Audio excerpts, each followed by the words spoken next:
Hi, welcome back to Cubs and Culture for January 9th, 2018. Continuing our exploration of the liberty of conscience related to the Masterpiece Cake case in Colorado. Now, I want to talk a little bit about some of the arguments in favor of anti-discrimination law in general. The main one being the harm done to unpopular minorities, that it's not really specifically about the cake, that there's this worry that if you allow businesses to discriminate, businesses and landlords and hiring managers to discriminate against unpopular minorities in commercial contexts, it is effectively going to lock them out of the marketplace in a lot of ways, because so many private actors in commercial settings would wish to discriminate against an unpopular minority. This works for religion, this works for race, this works for LGBT issues, this works for people with disabilities, etc. Okay, so there's a huge sort of like practical issue with this argument, in that because protected classes are not given from on high, they're not like what's included in the list of protected classes isn't like it's not like it's different for jurisdictions.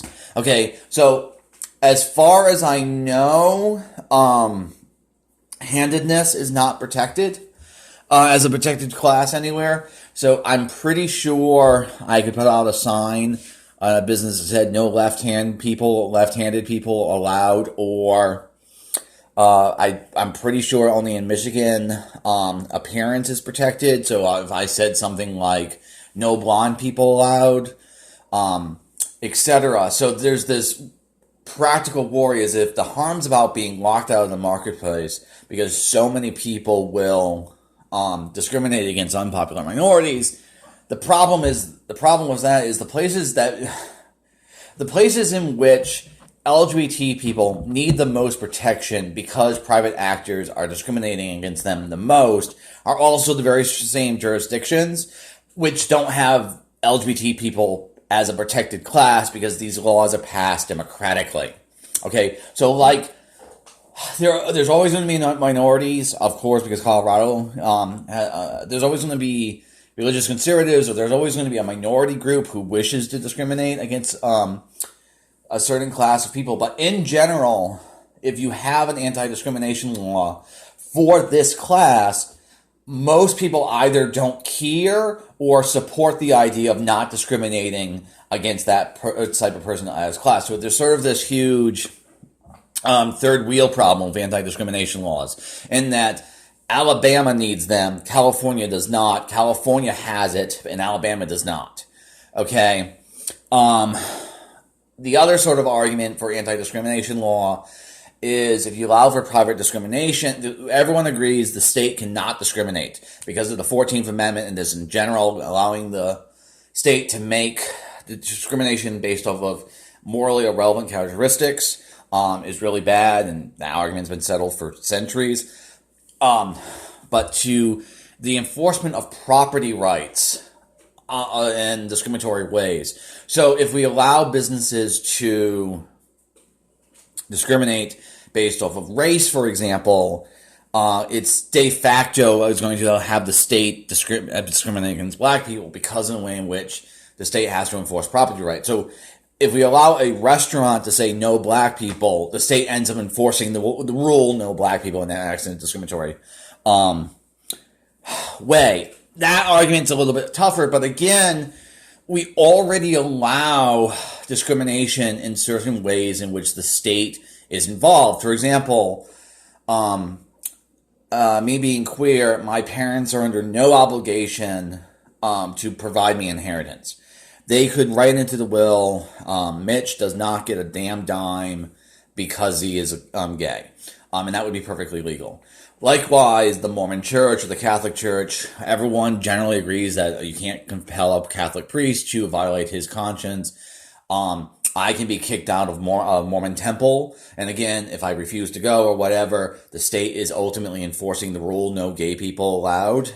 So again, it feels a little bit like, where is the stopping point here? And ultimately, a lot of ways in which people say the stopping point is that in commercial settings, what you are principally doing is commerce. Okay, so for the NFL players, what their job is playing football. For the Phillips, who's the baker, his job is baking. And then within commercial context, your religious your religious beliefs take a back seat. If they don't take a back seat, you have other options like forming a church. In any case, it's based on the conception that commerce or commercial settings are somehow less central to people's lives. And now I have a huge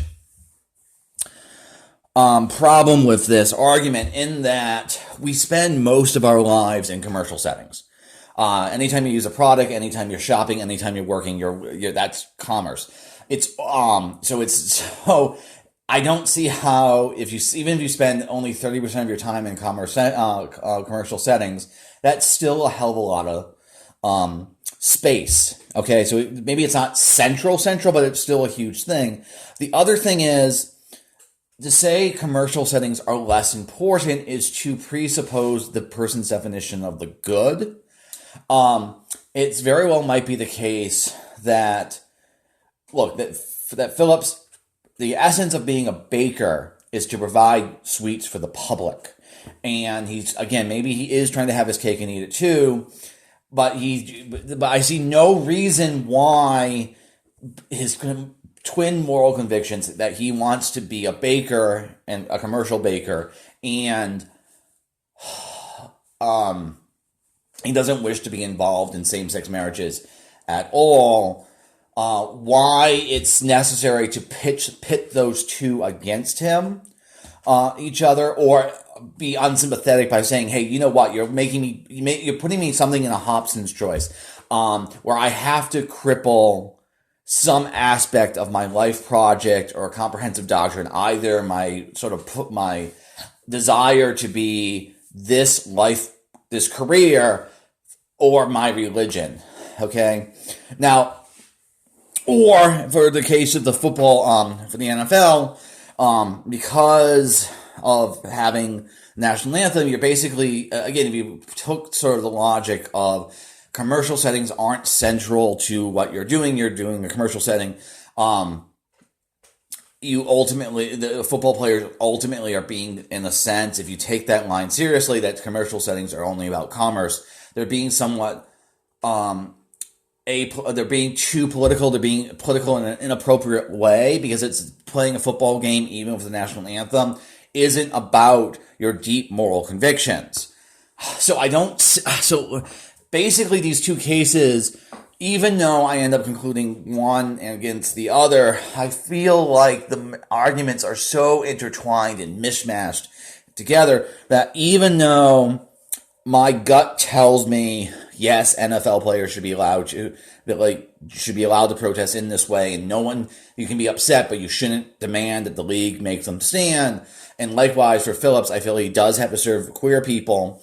I feel like, man, if you take the other side, I almost feel like buying Phillips a coffee and saying, "Man, I'm sorry that you have to have these two aspects of your liberties fight in this way, but it's sort of unavoidable."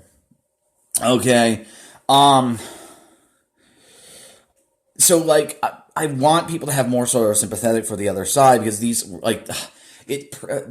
liberty of conscience is so central to who we are that all the arguments sort of get mismatched. Even saying commercial settings are less important, that's a liberty of conscience thing. Because you're presupposing that commerce is less important to you. Okay, so I've said multiple times that I ultimately support anti-discrimination law. And the reason for that is quite simple. Because right now at the federal level, religion is a protected class. I am not at liberty to run my business and put out a sign that said "No Christians allowed." Okay, maybe I'm a hateful prick on this particular point, but if a person, all arguments you want to say about against gay, serving same sex couples, I think also can apply to Christians. So if Phillips is like, my religion says they're behaving sinfully, I can say, well, as an atheist or as a Muslim or a Hindu, as long as I'm not his type of Christian, I can always say, hey, your religion is wrong, you're behaving sinfully. So ultimately, why I think anti-discrimination law within commercial settings has to be allowed is it's all or none. Either we have total freedom of association in commercial settings, in which case I can ban Christians and anyone else, or we all sort of agree to not to treat commerce as special just because we all agree to doing it.